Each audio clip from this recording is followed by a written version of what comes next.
compter de 1922, Marie Lacoste-Gérin-Lajoie, Idola Saint-Jean et Thérèse Casgrain militent en faveur du rétablissement du droit de vote des femmes au Québec. Ce n'est que 18 ans plus tard, le 25 avril 1940, que le gouvernement d'Adélard Godbout leur redonne enfin ce droit. Au lendemain des élections générales du 8 août 1944, Idola Saint-Jean se remémore les moments marquants de cette lutte. Voici cette figure de la démocratie.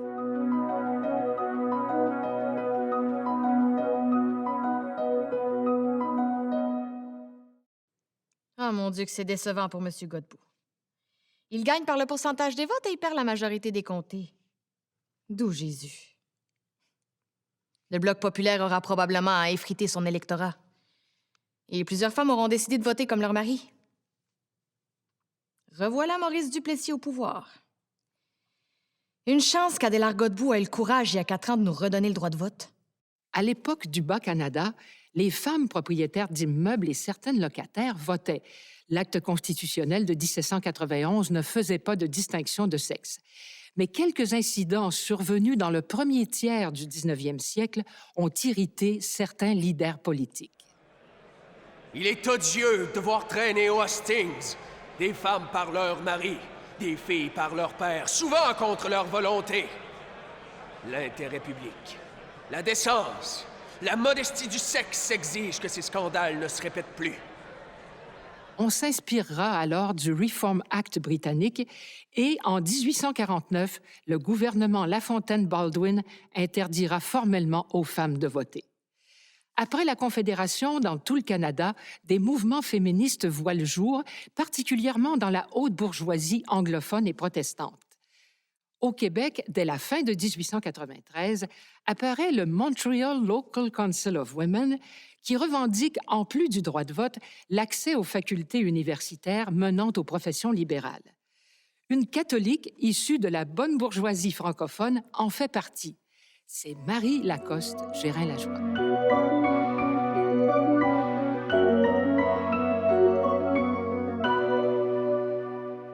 Quelle pionnière! Marie Lacoste-Gérin-Lajoie écrivait en 1904 « Le savoir chez une femme ne sera plus considéré comme une parure vaine, mais l'opinion publique l'exigera, j'en suis sûre, comme la condition nécessaire à l'exécution parfaite de ses devoirs. » Moi, j'ai qualifié Marie Lacoste-Gérin-Lajoie de première ministre de la solidarité féminine et je pense que c'est ça. Elle dirigeait quelque part un ministère avant la lettre, qui était celui de la condition féminine. Marie Lacoste-Gérin-Lajoie disait que le mariage était la mort légale de la femme. En 1902, elle publie un ouvrage de droit civil, le Traité de droit usuel, alors qu'elle n'était qu'une autodidacte en la matière. Ah oui, c'était un remarquable travail de vulgarisation. Celles qui avaient travaillé avec ce manuel pouvaient certainement très bien comprendre les termes de leur contrat de mariage. C'est à peu près ça, c'est que la femme devenait une mineure comme un enfant, sous puissance de son mari.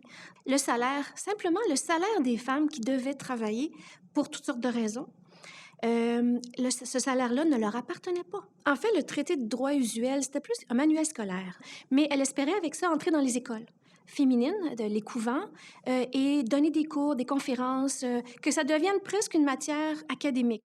En 1907, elle se dissocie du mouvement féministe anglo-protestant et fonde avec une de ses amies la Fédération nationale Saint-Jean-Baptiste, destinée à grouper les Canadiennes françaises catholiques en vue de fortifier par l'union leur action dans la famille et dans la société.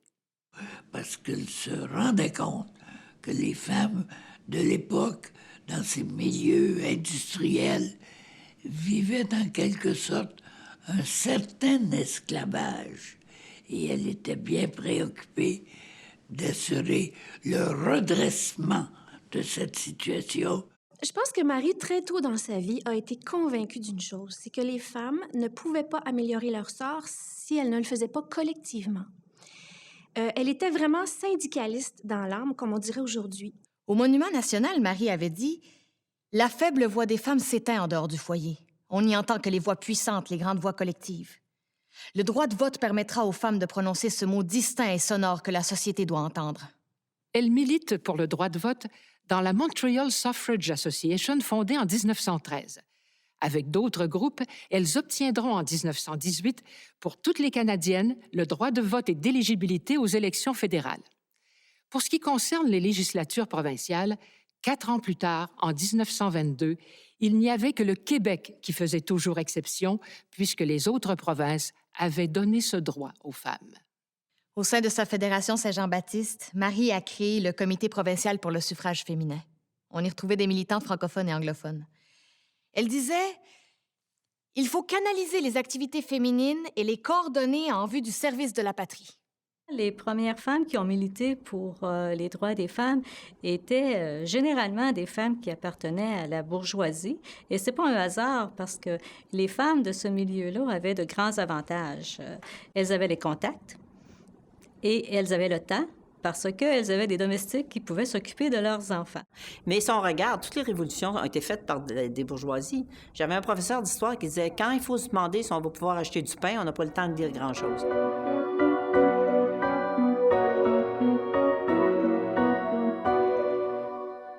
Aux élections fédérales de 1921, les Québécoises, comme les autres Canadiennes, avaient pu voter. L'enthousiasme et la détermination des militantes sont à leur comble. Marie organise un voyage à Québec pendant que ses coéquipières anglophones trouvent un député sympathique à leur cause pour parrainer le premier projet de loi.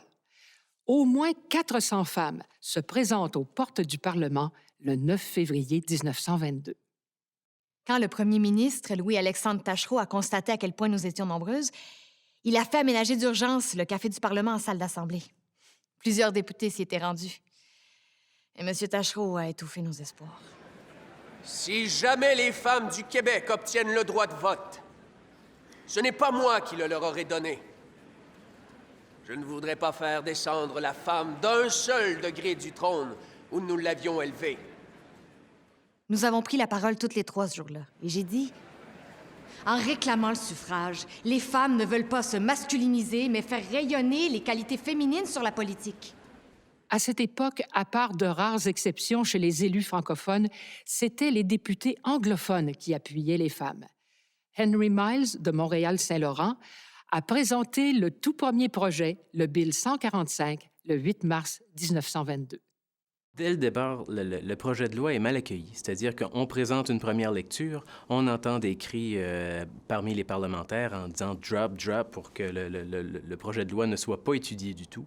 C'était un geste, une action publicitaire. Elle savait qu'elle n'aurait pas le droit de vote en se présentant au Parlement et en se faisant présenter par un député, mais c'était le coup d'éclat et la publicité que ça leur donnait pour leur cause. Avant même qu'on étudie la deuxième lecture du projet de loi, le premier ministre Louis-Alexandre Taschereau va déposer sur la table du greffier une liste de contre-pétitions, c'est-à-dire que plus de 25 000 femmes ont émis l'opinion qu'elles-mêmes étaient contre le droit de vote des femmes. Je pense que Marie, elle savait tout ce qui se tramait de contre-offensive par rapport au droit de vote, au suffrage. C'était pas des choses secrètes.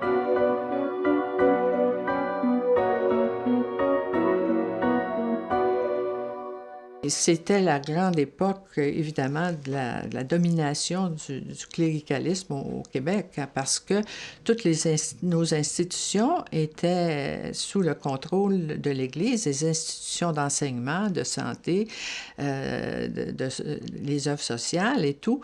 L'Église contrôlait tout. L'Église avait vraiment les femmes en tutelle, si on peut dire, et dès l'enfance, les femmes, les enfants de Marie, puis les croisés, puis tout ce que vous voulez, c'était tout contrôlé par l'Église. Quand on pense qu'aujourd'hui même, l'Église est fermée à l'évolution des femmes, à l'accession des femmes au sacerdoce et au contrôle de la fertilité, on comprend qu'à cette époque-là, il y a 70 ans, c'était encore pire.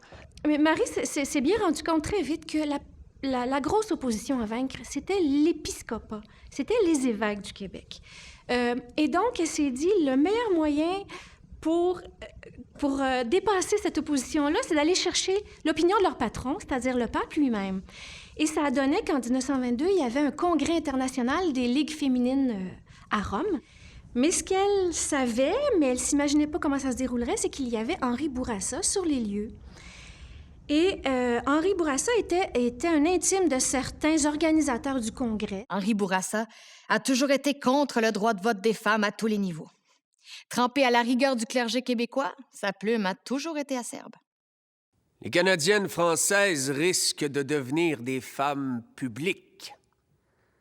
La femme électeur qui engendrera bientôt la femme homme, le monstre hybride et répugnant qui tuera la femme mère et la femme femme. Elle n'a pas pu rencontrer personnellement le pape. Marie-Gérard Lajoie a été brisée à partir de ce moment-là. D'abord, une déception immense parce que c'était un objectif depuis toujours. Et ensuite, parce qu'elle s'estimait ne plus être la personne indiquée pour poursuivre la lutte. Catholique, elle était pratiquante à l'époque. Elle a décidé tout simplement de se retirer de ses fonctions relatives particulièrement au droit de vote des femmes. Les grands leaders d'opinion de l'époque contribuaient énormément aussi à la forte opposition de la population. Oliver Asselin, pourtant favorable au suffrage féminin pendant la campagne pour le vote au fédéral, avait alors écrit un éditorial dévastateur. Ce fut le seul, mais le coup a porté. Quelque temps qu'elle consacre à la politique, la femme n'y apportera jamais qu'une intelligence relativement inférieure. C'est que pour lui, déjà le suffrage universel était une chose piégée, alors que ce n'était que les hommes qui votaient. Alors, il ne s'améliorerait sûrement pas si on ajoutait encore un autre électorat, qui est l'électorat féminin. Alors, et là, il en profite pour sous-estimer la capacité des femmes de comprendre le jeu politique. Je pense que c'était, si vous voulez, un coup d'humeur. Il ne faut pas oublier que c'était un pamphlétaire.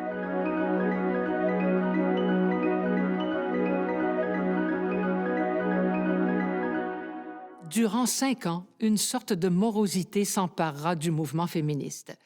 En 1927, à la demande de groupes d'ouvrières, Idola Saint-Jean fondera l'Alliance canadienne pour le vote des femmes du Québec, qui s'adressera aux femmes des quartiers populaires.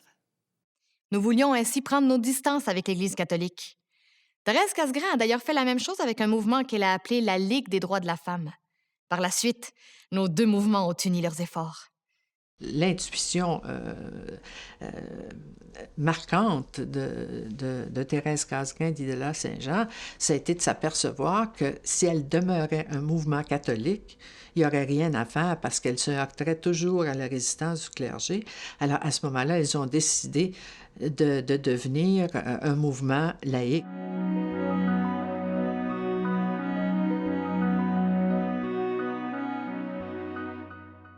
Oh, Idola Saint-Jean, mon Dieu. Je pense que au moins 2 fois par jour, on entendait ça dans la maison, Idola Saint-Jean. C'était la bête noire de mon père.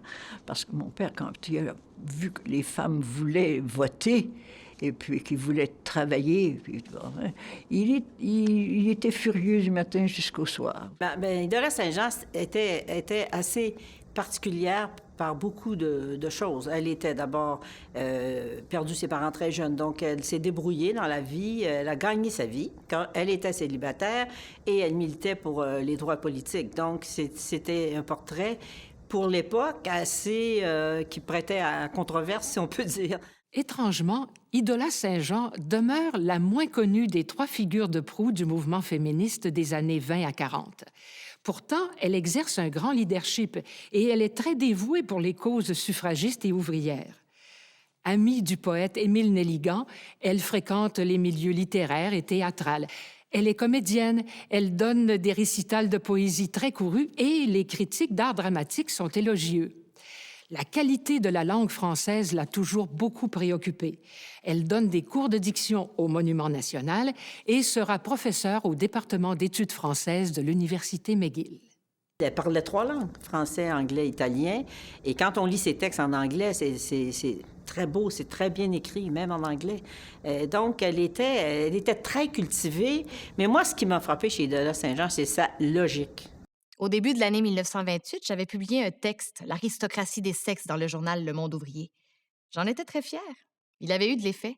Je relisais dernièrement des choses sur Idola Saint-Jean et on disait, lorsqu'elle arrivait au Parlement, les hommes ne s'intéressaient pas du tout à elle et même la craignaient. Et lorsque Thérèse arrivait, elle était entourée par une foule d'hommes. Donc on voit un peu la différence de personnalité, surtout à l'époque. Hein.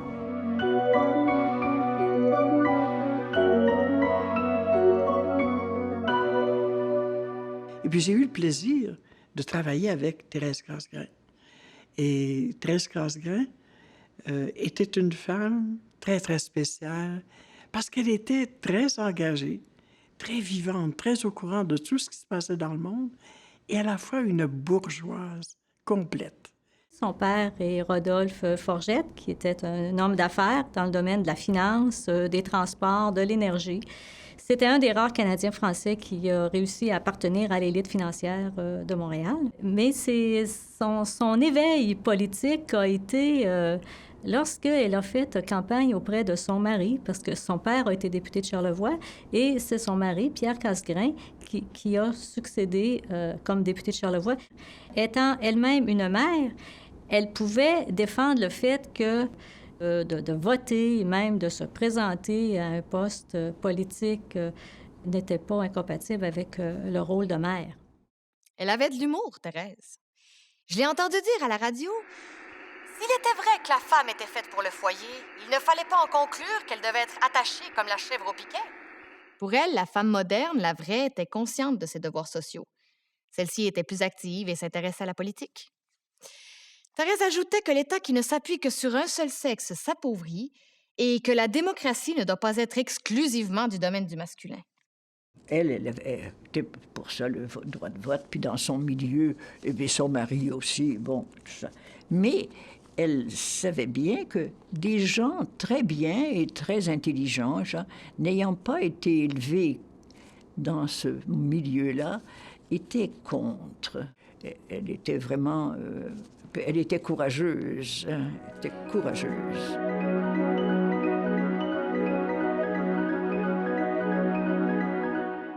En 1927, commence pour Idola et Thérèse une époque héroïque qui va durer 13 ans pour que les femmes du Québec retrouvent le droit de vote. Se rendre à Québec, vous vous souvenez là, de l'époque de laquelle on parle, il n'y avait pas des trains rapides, des autobus toutes les heures et pas de voitures. Et tout. Alors, c'était vraiment un pèlerinage qu'elle faisait chaque année pour aller rencontrer des politiciens désagréables parce qu'ils s'efforçaient de l'être. On n'oubliera pas l'attitude grossière de certains députés qui étaient contre le vote des femmes. Ils ne reculaient pas devant les plaisanteries qui attiraient les gros rires gras des autres parlementaires. Concurremment, les militantes ont maintenu une campagne de sensibilisation de l'opinion publique pendant toutes ces années. Conférences, journaux, dépliants, livres, la radio à partir des années 30 et même de la propagande dans les rues et par voie postale. Et j'avais une tante, moi, qui était une suffragette. Et moi, j'avais 7 ou 8 ans. Et elle m'installait en bout de table dans la salle à manger pour coller les enveloppes et coller les timbres des lettres qu'on envoyait à tous les parlementaires, députés, les personnes influentes, les gens des médias et tout ça.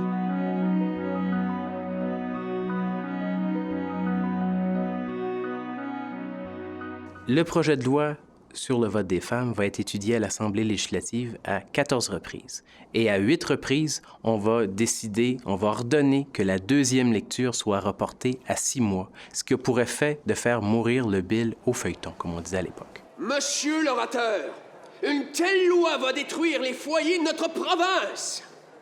Fille ou mère, qu'elle s'attache donc à son foyer, comme le naufragé à la planche qui le soutient, car c'est là seulement qu'elle est libre. La députation en Russie se compose pour 1/10 de femmes. Et tout le monde sait que le régime soviétique est le plus barbare et le plus sanguinaire au monde. Il y a trop de renards dans la politique pour introduire des poules. Ce qui est intéressant, c'est que dès le départ, dès 1922, les partis à l'Assemblée législative n'imposent pas de ligne de parti. Thérèse assista à un vote. Elle en parlait ainsi. Le vote fut libre et l'on assista au spectacle peu banal de voir le premier ministre et le chef de l'opposition voter du même côté. L'antiféminisme n'a pas de couleur. On remarque que dans l'ensemble, la plupart des députés anglophones sont pour cette faveur-là, mais il y a des exceptions. Quels hommes courageux que ces députés francophones qui nous ont appuyés dès les premières années. Je pense entre autres à M. Tremblay, William Tremblay, le député de Maisonneuve. Cet homme exerçait le métier de boucher pour sa petite entreprise familiale à Montréal. Alors qu'il était député ouvrier, ce brave M. Tremblay a été 2 fois le parrain de notre loi, en 1928 et en 1929. Plus tard, dans les rangs de l'Union nationale, quand le projet de loi est revenu devant la Chambre, il a prononcé des discours d'appui. Je ne veux pas fermer à ma fille les portes de l'avenir qui sont ouvertes à mon fils. Si vraiment ce droit de vote est une question de discorde, citez-nous des statistiques. Depuis que la loi fédérale accorde ce droit-là aux femmes, citez-moi un cas. Un seul cas de divorce invoqué à cause de la politique.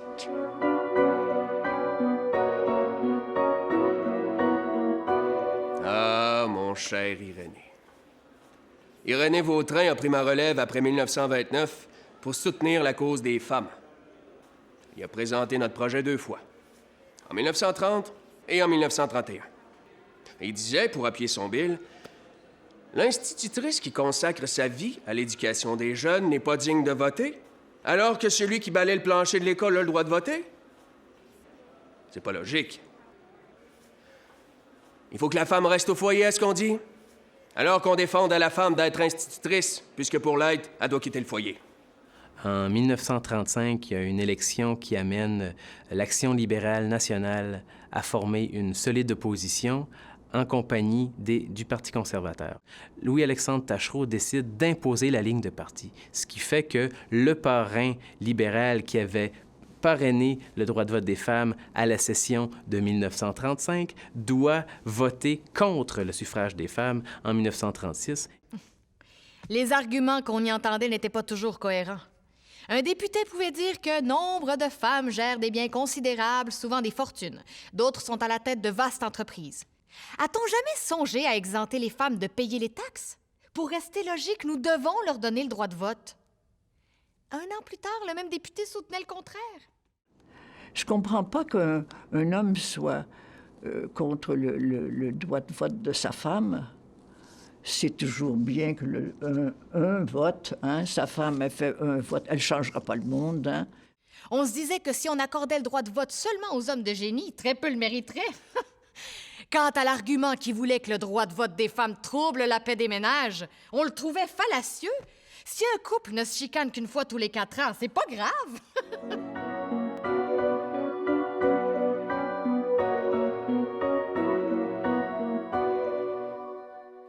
Pendant qu'il était encore premier ministre pour quelques mois en 1939, Maurice Duplessis donne un bien éphémère espoir aux militantes. Duplessis est quand même un politicien retard. Duplessis, en 1939, va permettre à Idola Saint-Jean et aux femmes en faveur du droit de vote des femmes de pouvoir s'exprimer pour la première fois au comité des billes publiques. Au comité des billes publiques, j'ai rappelé notamment que ce geste ferait cesser les commentaires humiliants qui s'écrivaient un peu partout sur les restrictions infligées aux femmes du Québec. Permettre aux femmes de voter aux élections fédérales et municipales et leur refuser ce droit quand il s'agissait d'une élection provinciale était une anomalie qui n'était pas à l'honneur de nos législateurs. Mais au bout du compte, étant donné que le rapport va être rejeté, la requête des femmes va être refusée. Le Parti libéral, nostalgique du pouvoir, avait tenu un congrès en juin 1938 et réitéré sa confiance en son chef Adélard Godbout. À ce congrès, Thérèse Casgrain, vice-présidente de l'Association des femmes libérales, s'était assuré l'appui du très influent Ernest Lapointe, ministre de la Justice à Ottawa, pour faire inscrire le suffrage féminin parmi les engagements électoraux du parti. Ce fut adopté à l'unanimité. Elle avait également fait en sorte que, pour la première fois de l'histoire, des femmes étaient inscrites comme déléguées à un congrès politique. Elles étaient 40 sur un total de 800 participants. À l'élection suivante, le Parti libéral était assez mal placé pour ne pas en parler.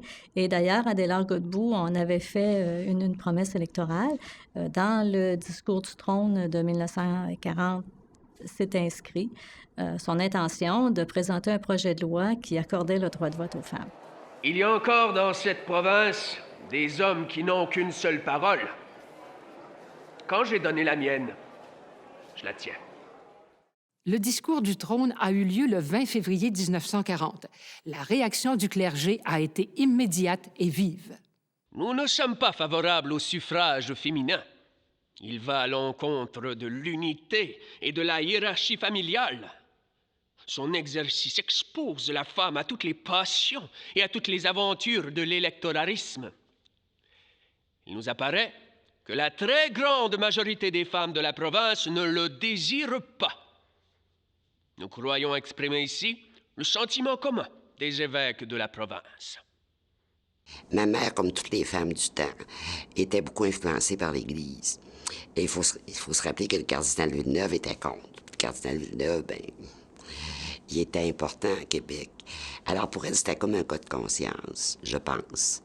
Godbout est allé rencontrer le cardinal et lui a dit, écoutez, dans mon discours préélectoral, j'ai promis aux femmes que je leur donnerais le droit de vote.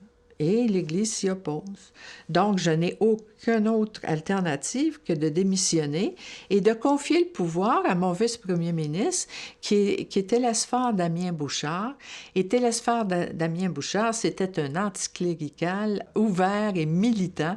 Alors, le cardinal a été absolument effrayé à l'idée que Tédé Bouchard pourrait devenir le premier ministre du Québec. L'Église catholique du Québec capitule et Adélard Godbout, premier ministre, parrainera lui-même le Bill 18, loi accordant aux femmes le droit de vote et d'éligibilité. Il avait toujours voté contre depuis 1930. Il réplique à Duplessis, qui lui en fait la remarque, que la situation et les conditions ont changé et que la ligne de défense du foyer n'est plus entre les quatre murs d'une maison. Je réclame le droit de vote pour la femme afin d'élever le niveau de nos discussions politiques, pour assurer plus d'ordre et de dignité dans nos assemblées, pour contribuer à faire en sorte que les générations futures soient mieux préparées que nous à leurs tâches. Je veux donner le droit de vote à celles qui travaillent de tout cœur à la solution de nos problèmes. Je demande que nous enlevions toute entrave à l'influence bienfaisante de la femme dans notre société. Moi, j'ai toujours été très reconnaissante à Adélard Godbout, non seulement d'avoir donné le droit de vote aux femmes, mais d'avoir cru aux femmes, mais en même temps d'avoir fait en sorte de préparer le chemin pour vraiment nous aider à faire la Révolution tranquille. L'Assemblée législative adopte le suffrage féminin par un vote de 67 à 9. Le bill est envoyé au Conseil législatif qui l'adopte le 25 avril et le lieutenant-gouverneur le sanctionne le même jour. Les Québécoises ont enfin gagné alors que le monde est en guerre.